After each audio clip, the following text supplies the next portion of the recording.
সবাইকে সালাম, আসসালামু আলাইকুম। তো আশা করি সবাই ভালো আছেন, আমিও ভালো আছি। তো এক বাতিজা ফ্যান নিয়ে আসছে, আসার পরে বলতেছে ফ্যানটা ঘুরে না। তো আমি লাইন দিয়ে চেক করতেছি, দেখি আসলেও ফ্যানটা ঘুরে না। তো তারপর খুলতেছি, খোলার পর কাজ করতেছি। কাজ করার পর দেখি আসলেও কি অবস্থা এটার। তো যারা আসলেও এই ধরনের কাজ করেন অবশ্যই খুব সাবধানতার সাথে কাজ করবেন, কারণ একটি দুর্ঘটনা সারা জীবনের কান্না। তো এটা সবাই জানেন। তো এই ইলেকট্রনিকের কাজ যারা করেন অবশ্যই অনেকটা সতর্কতার সাথে করবেন। তো আমি ফ্যানটা খুললাম, খুলে দেখি এটার কি হয়েছে।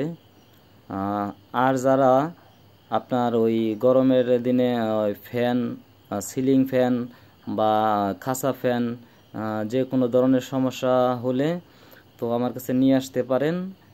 তো আমি শুধু কয়েল বান্ধি না, তো সিলিং ফ্যান যেগুলি এগুলির হয়তো বেরিং সমস্যা বা ওই লাইনের সমস্যা, যে কোনো সমস্যা হলে নিয়ে আসতে পারেন। তো পাশাপাশি অন্যান্য ইলেকট্রনিকের যন্ত্রপাতিও সমস্যা হলে নিয়ে আসবেন। আমি যতটুক সম্ভব ততটুকু আসলে ভালো করার চেষ্টা করি। আমি তেমন বেশি পারি না বা বুঝি না, তো আমার ক্ষুদ্র জ্ঞানে যতটুকুই ধরে আমি ততটুকুই করার চেষ্টা করি, কারণ শিখার শেষ নাই। তো আমি ফ্যানটা খুলে লাগালাম, কাজ করলাম। আর আসলেও সম্পূর্ণ কাজ দেখাতে গেলে হয়তো দেখা যায় যে অনেক সময়ের দরকার, তো ভিডিও অনেক বড় হয়ে যাবে। তো আমি সেদিকে লক্ষ্য করে ভিডিওই বড় না করে তো আমি ছোট করার চেষ্টা করলাম। তো আমি ফ্যানটা খুললাম, খোলার পরে দেখলাম যে আসলেও ফ্যানের যে কয়েলের তারগুলি এগুলি দীর্ঘদিন সময় চলার কারণে তো এগুলি আসলেও শক্ত হয়ে যায়, হিট হয়ে গরম হয়ে যায়, সেজন্যই তারগুলি সমস্যা হয়। তো এই খাসা ফ্যানগুলির মূলত কারণ হচ্ছে প্রথম কেনার পর আপনার 6 মাস বছর ভালোই টিকে। তো টিকার পর শুধু ওই কয়েলের তারগুলি ঝামেলা বেশি করে।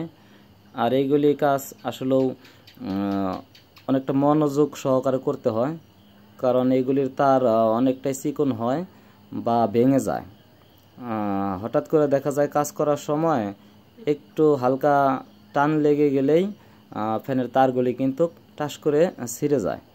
তো খুব সাবধানতার সাথে কাজগুলি করবেন সবাই।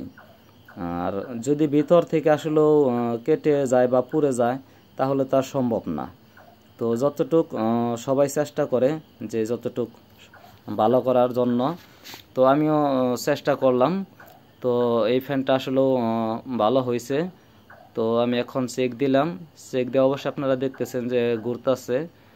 তো আমি আসলেও পাশাপাশি এইগুলি কাজ করি, কারণ আমরা গরিব মানুষ, সব কাজই করে খেতে হয়। তো এটাই বাস্তবতা।